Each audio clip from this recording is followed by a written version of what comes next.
I am just going to tell you the essence of Upanishad in English.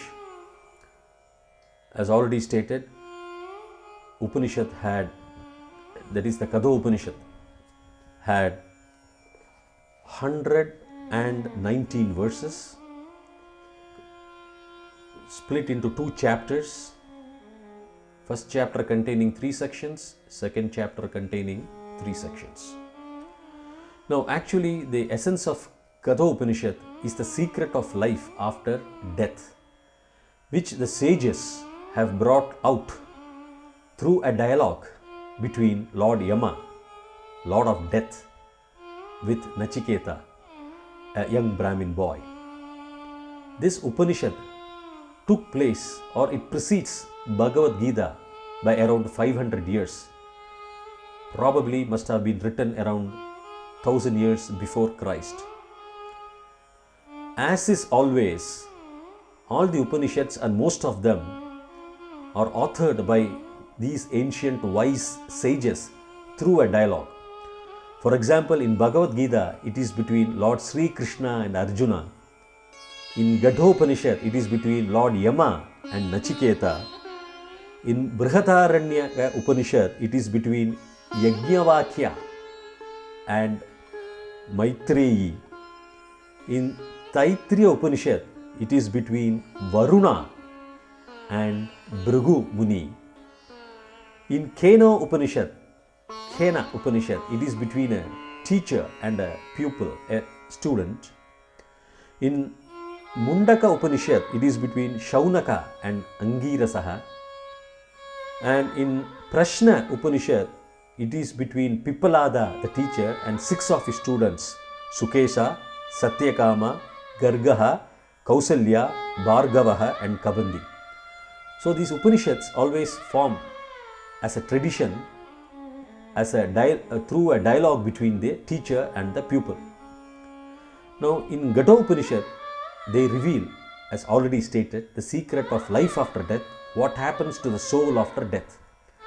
The entire Upanishad starts from the first, like when the father, Vajasravaha, was performing, a rich Brahmin king was performing a sacrifice as traditional, as is by the various Hindus, especially sages, during their last stages of life.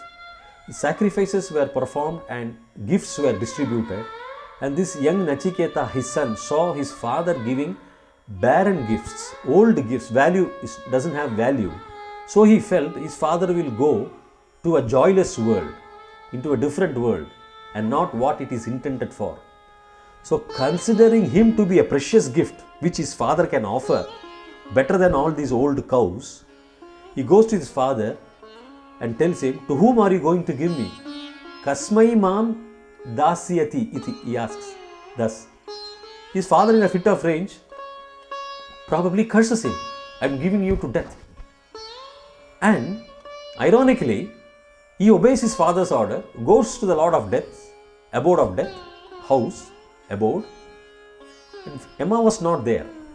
He stays in Yama's house for 3 days and 3 nights, and then Yama returns. Yama sees this young boy, Brahmin boy, staying in his house without food, without water. So he considers that he has committed a sin, because if you send away a Brahmin, as is prescribed in the Vedas, without giving him even water, it is a sin.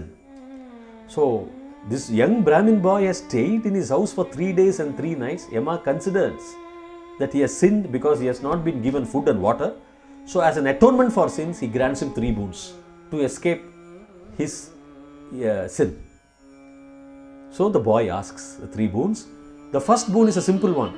The first boon is, the boy asks that he wants to go back to his father. Father should not get angry. Father should have a peaceful night's sleep. This shows the concern the young children had for their parents. He wants his father's blessings. Even though his father has cursed him, the son wants his father to be peaceful. So Yama naturally grants. This is not a big thing at all. The second is, from where, the second and third is where it is more scientific and more inquisitive. The second one wants Nachiketa asks Yama, I know heaven is a place where there is no fear, you are not there, there is no hunger, there is no thirst, there is no fear of old age, it is eternal, happiness, everything. And I know, you know that fire which leads to heaven. You tell me that fire which leads to heaven. Yama was impressed because it appears there is a particular fire which leads to heaven. As stated subsequently, there is a fire, light without smoke. See, that is what is light. Photons. Photons are particles in light. They are copycats. They do not differ from each other. They do not decay. They look alike. That means, in that state, one has no joy or no sorrow. There is no difference. So that is the light, the beam of light. The light is everything. The light without smoke. Jyodirva adhumakaha. Later on he says. So he wants to know that fire which only Yama knows, so that he can go to heaven. Yama is the carrier. He is the carriage. He is a transporter. So only Yama knows that fire, not the ordinary fire. So Yama teaches him that fire, calls it a Nachiketa fire, and then he says, you are very learned, you are a venerable one. He admires him. The third boon was, this young boy says, if you see a pretaha, a dead body, some say he is there, some say he is dead, some say he is not dead. Actually, what is the secret of the soul after death? Because when the soul leaves the body, nothing is there, the body, but some say still, no, he will live, he lives. Not in this body, but some say he lives. And some say, no, he is dead and gone. So what is the secret, he asks. Yama says, even the Devas do not know. I would not tell you. Instead of that, you ask me some other boon. I will give you chariots, I will give you fair maidens, I will give you all musical instruments, I will give you land to rule, I will give you cattle, I will give you horses, everything I will give you. Please do not ask me this. But Nachiketa, the young boy, the young Brahmin boy says, no, sir, this is not right. I do not want all this because they are all not eternal. The young boy realizes at this young age, probably around 9 years, realizes these are not eternal. There is something that is eternal. You tell me that.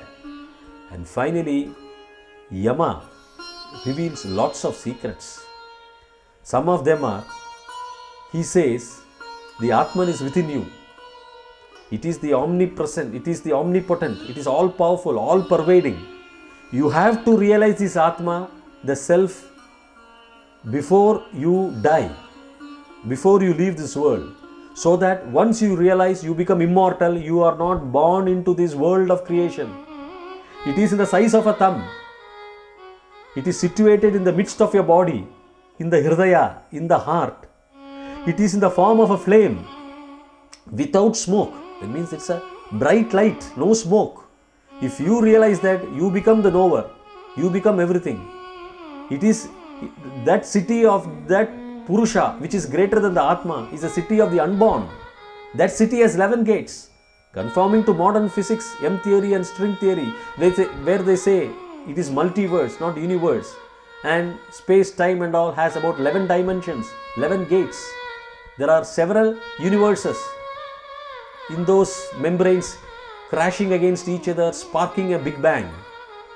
So he says the city of unborn has 11 gates. And that Purusha is unborn, unmanifested, uncreated. Buddha was influenced. Buddha himself says, there is a state of the unborn, the uncreated, the unmanifested. If there is no such state of unborn, uncreated and unmanifested, there is no escape for the born, the created and the manifested. The secret here is, there must be a state of the unborn, the unmanifested. And that is what Kathopanishad says. That is what Yama says to Nachiketa. So it is present in all living beings. Once you realize the Atman, you be one with Brahman, the Purusha.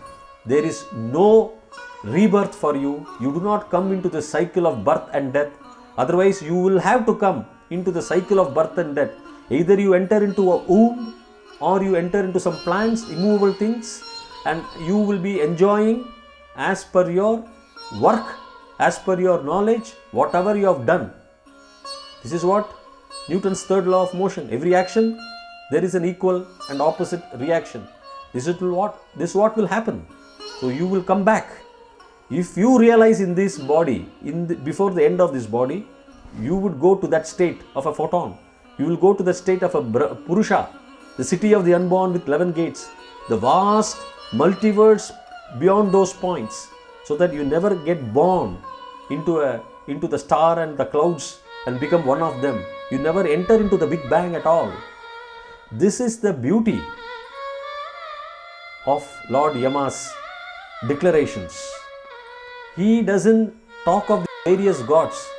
He doesn't say that by study of Vedas, by study of that, by simply giving discourses, you can attain that.